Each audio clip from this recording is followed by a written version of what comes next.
Inna a'tainaka alkawthar. We've given you the greatest, the most abundant good. Call out to Allah.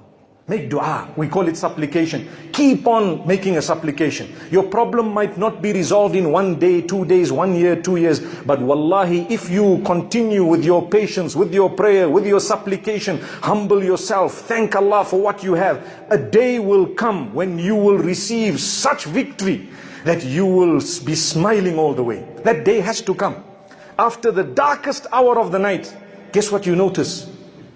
Daybreak. Subhanallah. After the darkest hour of the night, you notice the daybreak, the crack of dawn, and you start saying, hey, mashallah, the night is over.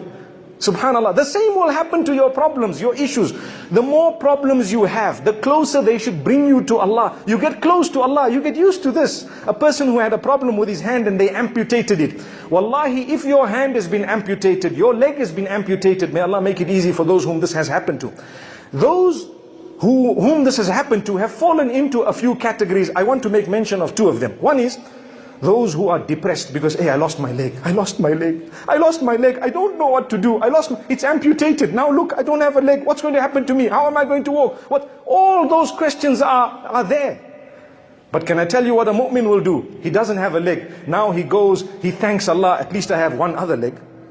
He thanks Allah, at least I'm living. He will go to seek some medication, they might make him an artificial leg, he starts walking. Until there comes a time when you will see him walking, you won't even know this man don't have a leg. Subhanallah. Why? He's thankful to Allah. He walks. What did Allah do for him? As a result of his positive attitude and his gratitude to Allah, Allah gave him contentment without the leg.